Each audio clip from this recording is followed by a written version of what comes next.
ঘরের মন্দিরটা আসলে অনেকটা আমাদের মনের মতো। বাইরে থেকে কেউ দেখলে বুঝতে পারে না ভেতরে ঠিক কী চলছে। কেউ খুব যত্ন করে সাজিয়ে রাখে, কেউ আবার তাড়াহুড়োতে যেমন তেমন রেখেই ছেড়ে দেয়। দিনের পর দিন সেখানে ধূপ জ্বলে, প্রদীপ জ্বলে, ফুল ওঠে আর শুকিয়ে যায়। কিন্তু সেই শুকিয়ে যাওয়া ফুলগুলোকে নিয়ে খুব কম মানুষই ভাবে। সকালে দেওয়া ফুল সন্ধ্যায় এসে দেখা যায় রং বদলে গেছে, পাপড়ি ঝুলে পড়েছে, গন্ধটা আর আগের মতো নেই। তবু সেগুলো সেখানেই থেকে যায়। পরদিন নতুন ফুল দেওয়া হয় পুরনো ফুলের ওপরেই। এভাবেই দিনের পর দিন জমতে থাকে। শুরুর দিকে কেউ এটা লক্ষ্য করে না, কারণ চোখ অভ্যস্ত হয়ে যায়। যেমন করে আমরা ঘরের কোনো কোণে জমে থাকা ধুলো আর দেখতে পাই না, তেমনি মন্দিরের কোণে শুকিয়ে পড়ে থাকা ফুলও একসময় চোখে লাগে না। কিন্তু মন্দির এমন একটা জায়গা যেখানে চোখের চেয়ে অনুভূতিটা বেশি কাজ করে। সেখানে যা থাকে তার প্রভাব ধীরে ধীরে পড়ে, খুব চুপচাপ, খুব নীরবে। শুকনো ফুল মানে শুধু রং ফিকে হয়ে যাওয়া নয়, ওটার সঙ্গে জড়িয়ে থাকে একটা অবহেলার গল্প। ফুল দেওয়ার সময় মন দিয়ে দেওয়া হয়েছিল, কিন্তু তুলে ফেলার সময় মন দেওয়া হয়নি। ভক্তি তখন অর্ধেক হয়ে যায়। দেবতার সামনে দাঁড়িয়ে আমরা যতটা যত্ন দেখাই, পেছন ফিরে তাকালে তার অনেকটাই হারিয়ে যায়। সেই হারিয়ে যাওয়া যত্নটাই মন্দিরে থেকে যায় শুকনো ফুলের আকারে। অনেক বাঙালি ঘরে দেখা যায় মন্দিরের সামনে ফুলের পাপড়ি ছড়িয়ে আছে, কিছু পুড়ে কালো হয়ে গেছে ধূপের আগুনে, কিছু আবার ধুলোয় মিশে গেছে। তবু কেউ আলাদা করে পরিষ্কার করে না। মনে হয় থাক না, দেবতারই তো ফুল। কিন্তু দেবতার জন্যে দেওয়া জিনিস যদি আমরা নিজেরাই অবহেলা করি, তাহলে সেই ভক্তির ভারটা কোথায় গিয়ে দাঁড়ায় সেটা কেউ ভাবে না। ধীরে ধীরে মন্দিরের বাতাস ভারী হয়ে ওঠে। ধূপের গন্ধের সঙ্গে মিশে যায় শুকনো ফুলের একটা চাপা গন্ধ। খুব তীব্র নয়, কিন্তু আছে। ঠিক যেমন জীবনের সমস্যাগুলো সবসময় চিৎকার করে আসে না, অনেক সময় চুপচাপ পাশে বসে থাকে। চোখে পড়ে না, কিন্তু মন টের পায়। এই সময় অনেকেই বলে, জানি না কেন ঘরে ঢুকলেই মনটা খারাপ হয়ে যায়, বা আগের মতো শান্তি পাই না। কেউ এটাকে মানসিক বলে উড়িয়ে দেয়, কেউ আবার ভাগ্য বলে মেনে নেয়। কিন্তু মন্দিরের দিকে তাকিয়ে কেউ ভাবে না, সেখানে জমে থাকা শুকনো ফুলগুলো যেন দিনের পর দিন সেই অশান্তির গল্প শুনে যাচ্ছে। একটা সময় আসে যখন মানুষ আর ফুল দিতেও মন পায় না। দেয় ঠিকই, কিন্তু তাড়াহুড়ো করে। প্রদীপ জ্বলে, কিন্তু আলো ঠিক ছড়ায় না। যেন সব কিছুই চলছে, কিন্তু প্রাণ নেই। মন্দির তখন আর আশ্রয় থাকে না, শুধু একটা অভ্যাসে পরিণত হয়। শাস্ত্রে বলা হয়, দেবতার সামনে যা দেওয়া হয় তা তাজা হওয়া দরকার, শুধু ফুল নয়, মনটাও। কিন্তু আমরা অনেক সময় ফুল বদলাই, মন বদলাই না। আবার কখনো মন বদলাই, ফুল বদলাই না। এই অসম্পূর্ণতাই ধীরে ধীরে ঘরের পরিবেশে ছাপ ফেলে। শুকিয়ে পড়ে থাকা ফুল অনেক দিন পড়ে থাকলে রং কালচে হয়ে যায়। সেই কালচে ভাবটা মন্দিরের কোণে জমে থাকে।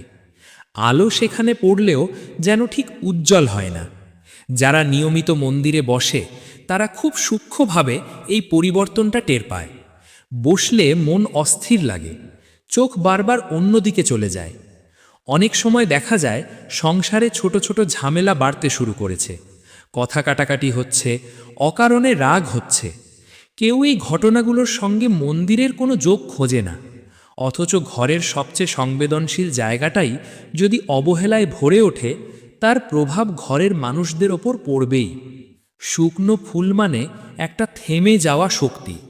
ফুল যখন তাজা থাকে তখন তার মধ্যে প্রাণ থাকে। সেই প্রাণটাই আমরা দেবতার পায়ে সমর্পণ করি। কিন্তু শুকিয়ে গেলে সেই শক্তি আর থাকে না, তখন সেটা শুধু পড়ে থাকা একটা জিনিস। মন্দিরে এমন পড়ে থাকা জিনিস যত বাড়ে, তত ভক্তির প্রবাহ আটকে যায়। অনেকে ভাবে, আমি তো প্রতিদিনই ফুল দিই, কিন্তু প্রতিদিন তুলে ফেলি কি? সেটার উত্তর অনেক সময় চুপচাপ থেকে যায়, কারণ সত্যিটা স্বীকার করতে মন চায় না। আমরা যেগুলো দেখি না বলে ভাবি নেই, সেগুলোই অনেক সময় সবচেয়ে বেশি প্রভাব ফেলে। মন্দিরে বসে প্রার্থনা করার সময় যদি চোখ বারবার শুকনো ফুলের দিকে চলে যায়, তাহলে মন পুরোটা সেখানে থাকে না। প্রার্থনা তখন ঠোঁটে থাকে, মনে নয়। এই ফাঁকটাই ধীরে ধীরে বড় হয়, দিনের পর দিন, মাসের পর মাস। একটা সময় দেখা যায় মানুষ অভিযোগ করতে শুরু করেছে, ভাগ্য সহায় নয়, কাজ আটকে যাচ্ছে, সম্পর্কের মধ্যে টান পড়ছে। কিন্তু খুব কম মানুষই ভাবছে ঘরের সেই ছোট্ট মন্দিরটার দিকে। সেখানে জমে থাকা শুকনো ফুলগুলো যেন নিঃশব্দে সাক্ষী হয়ে থাকে। এই সব কিছু হঠাৎ করে হয় না। যেমন করে ফুল শুকোয় ধীরে ধীরে, তেমনই প্রভাবটাও আসে ধীরে ধীরে। তাই বুঝতেও দেরি হয়। মানুষ তখন অন্য কারণ খুঁজতে ব্যস্ত হয়ে পড়ে, কিন্তু আসল কারণটা মন্দিরের এক কোণে পড়ে থাকে, কারুর চোখে না পড়ে। একদিন কেউ হঠাৎ মন্দির পরিষ্কার করতে বসে। ফুলগুলো তুলতে গিয়ে অবাক হয় কতদিনের জমে আছে। তখন হাতের স্পর্শেই বোঝা যায় কতটা অবহেলা জমেছিল। সেই মুহূর্তে একটা অদ্ভুত অনুভূতি আসে, হালকা কিন্তু গভীর, যেন বুকের ভেতর থেকে কিছুটা ভার নেমে গেল। সেই অনুভূতিটাই আসলে ইঙ্গিত দেয় মন্দির শুধু দেবতার জায়গা নয়, আমাদেরও। সেখানে যা থাকে তার সঙ্গে আমাদের জীবনের অদ্ভুত যোগ আছে। শুকনো ফুল শুধু ফুল নয়, আমাদের অমনোযোগের প্রতীক। এই অবহেলাটা যতদিন চলতে থাকে ততদিন ঘরের ভেতরের শান্তিটাও পুরোপুরি আসে না। বাইরে থেকে সব ঠিক মনে হলেও ভেতরে কোথাও একটা টান লেগেই থাকে। মানুষ সেটা বুঝতে পারে কিন্তু নাম দিতে পারে না। এভাবেই মন্দিরের কোণে পড়ে থাকা শুকনো ফুলগুলো দিনের পর দিন গল্প জমাতে থাকে। সেই গল্পগুলো জমতে জমতে একসময় মন্দিরের নীরবতাকেও বদলে দেয়। আগে যেখানে বসলে মনে হতো কেউ পাশে আছে, এখন সেখানে বসে শুধু নিজের শ্বাসের শব্দ শোনা যায়। ধূপ জ্বলে ঠিকই, কিন্তু গন্ধটা আর মনে গিয়ে লাগে না। প্রদীপের আলো নড়ে, কিন্তু চোখে শান্তি আসে না। এই পরিবর্তনটা খুব সূক্ষ্ম, তাই কেউ ধরতে পারে না ঠিক কখন থেকে এমন হলো। শুকনো ফুলগুলো তখন শুধু পড়ে থাকা জিনিস থাকে না, ওরা যেন স্মৃতি হয়ে যায়। প্রতিটা শুকনো পাপড়ির সঙ্গে জড়িয়ে থাকে এমন একটা সকাল যেদিন ফুলটা তাজা ছিল। সেই সকালটা আর ফিরে আসে না, কিন্তু ফুলটা থেকে যায়। ঠিক যেমন আমাদের জীবনের অনেক অনুভূতি, সময় চলে যায়, অনুভূতিগুলো জমে থাকে। অনেক সময় দেখা যায় মন্দিরের সামনে দাঁড়িয়ে কেউ দীর্ঘক্ষণ কিছু না বলেই থাকে। প্রার্থনার শব্দ মুখে আসে না, মনে হয় কি যেন আটকে আছে। এই আটকে থাকাটার একটা কারণ ওই জমে থাকা জিনিসগুলো। শুধু ফুল নয়, পুরনো প্রসাদ, গলানো মোমবাতি, আধপোড়া ধূপ, সব মিলিয়ে মন্দিরটা যেন একটা থামা সময়ের মধ্যে ঢুকে যায়। বাড়ির বয়স্করা অনেক সময় বলেন মন্দির পরিষ্কার রাখিস, কিন্তু কথাটা আমরা শুনি একটা কাজের তালিকা হিসেবে, অনুভূতির কথা হিসেবে নয়। পরিষ্কার মানে শুধু ধুলো ঝাড়া নয়, পরিষ্কার মানে চলমান রাখা। ফুল দিলে তুলে ফেলা, ধূপ দিলে ছাই সরানো, এই চলমান থাকাটাই ভক্তির প্রাণ। যখন সেটা থেমে যায় তখন ভক্তি একটা ভারে পরিণত হয়। মনে হয় করতে হচ্ছে, না করলে অপরাধ বোধ, করলে শান্তি নেই। এই দ্বন্দ্বটাই ধীরে ধীরে মানুষকে ভেতর থেকে ক্লান্ত করে তোলে।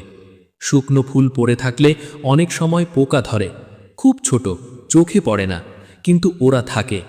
যেমন করে চিন্তা জমে, অশান্তি জমে, বাইরে থেকে দেখা যায় না, কিন্তু ভেতরে ক্ষয় করতে থাকে। মানুষ তখন ভাবে আগে আমি এমন ছিলাম না, কিন্তু ঠিক কোথায় বদল এলো সেটা ধরতে পারে না। মন্দিরের দিকে তাকালে তখন আর চোখ টানে না, প্রয়োজন ছাড়া সেখানে যাওয়া হয় না। এটা খুব বড় একটা সংকেত, কিন্তু আমরা সেটাকে গুরুত্ব দিই না, কারণ সেটা চুপচাপ আসে, কোনো আওয়াজ করে না। কিছু মানুষ আবার উল্টোটা করে, শুকনো ফুল পড়ে থাকলেও তার ওপর নতুন ফুল দিয়ে দেয়, যেন ঢেকে দেওয়া যায়। কিন্তু ঢেকে দিলে জিনিসটা সরে যায় না, নিচে থেকেই যায়। এই ঢেকে দেওয়ার অভ্যেসটাই জীবনের অনেক জায়গায় আমাদের আটকে দেয়। একদিন হঠাৎ করে কেউ মন্দির পরিষ্কার করতে বসে, খুব মন দিয়ে নয়, হয়তো অতিথি আসবে বলে। তখন পুরনো ফুলগুলো তুলতে গিয়ে হাত থমকে যায়। কতদিনের জমা নিজেরই মনে থাকে না। সেই মুহূর্তে একটা অদ্ভুত নীরবতা নামে। মনে হয় এতদিন এটা চোখে পড়েনি কি করে। ফুলগুলো তুলে ফেলার পর মন্দিরটা হঠাৎ করে একটু বড় মনে হয়। আলোটা ঠিক মতো পড়ে, বাতাস যেন হালকা হয়ে যায়। এই পরিবর্তনটা চোখের চেয়ে বুকে বেশি লাগে। তখন কেউ কেউ অবাক হয়ে ভাবে, এতদিনে এটা করলাম কেন? এই প্রশ্নটাই আসলে গুরুত্বপূর্ণ। কেন এতদিন করা হয়নি? কারণ আমরা ছোট জিনিসকে ছোট ভেবে ছেড়ে দিই। কিন্তু মন্দিরে ছোট বলে কিছু নেই। সেখানে প্রতিটা জিনিসের আলাদা গুরুত্ব আছে। শুকনো ফুল তুলে ফেলার পর নতুন ফুল দিলে সেটা আলাদা করে চোখে পড়ে। রংটা উজ্জ্বল লাগে, গন্ধটা মন ছুঁয়ে যায়। তখন প্রার্থনার সময় মনটা একটু বেশি সময় ধরে থাকে। এই যে এই একটুই অনেক।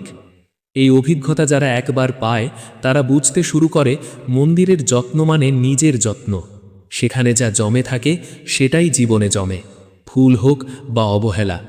তবুও অনেকেই আবার কিছুদিন পর আগের মতো হয়ে যায়, কারণ অভ্যেস বদলানো সহজ নয়। আবার ফুল পড়ে থাকে, আবার জমে। এই ওঠানামার মধ্যেই মানুষের ভক্তি জীবন চলে। কিন্তু যারা ধীরে ধীরে বুঝতে শেখে তারা মন্দিরকে একটা জীবন্ত জায়গা হিসেবে দেখে। সেখানে কিছু পড়ে থাকলে সেটা সরায়, শুধু নিয়মের জন্য নয়, অনুভূতির জন্য। শুকনো ফুল তখন আর শুধু একটা অশুভ লক্ষণ থাকে না, সেটা হয়ে যায় একটা স্মরণ। মনে করিয়ে দেয় থেমে গেলে চলবে না, ভক্তি চলমান থাকতে হয়। এই চলমান থাকাটা বাইরে থেকে খুব সাধারণ মনে হয়, কিন্তু ভেতরে তার প্রভাব গভীর। মানুষ ধীরে ধীরে নিজের মনকেও পরিষ্কার করতে শেখে। অপ্রয়োজনীয় কথা, জমে থাকা রাগ, পুরনো কষ্ট সব কিছুকে ছেড়ে দিতে শেখে। মন্দিরে ফুল তুলে ফেলা আর জীবনে বোঝা নামানোর মধ্যে অদ্ভুত মিল আছে। দুটোই হালকা করে, দুটোই জায়গা করে দেয় নতুন কিছুর জন্য। তাই শুকনো ফুল পড়ে থাকলে শুধু মন্দিরের সৌন্দর্য নষ্ট হয় না, ধীরে ধীরে মনটাও ভারী হয়। আর যখন সেটা সরানো হয় তখন শুধু মন্দির নয়, মানুষও একটু আলোকিত হয়। এই আলো খুব জোরালো নয়, চমক দেয় না, কিন্তু স্থির, ঠিক প্রদীপের মতো। বাতাসে নড়ে কিন্তু নিভে যায় না। এভাবেই মন্দিরের কোণে পড়ে থাকা শুকনো ফুলগুলো আমাদের জীবনের কথাই বলে। আমরা শুনি কিনা সেটা আমাদের হাতে।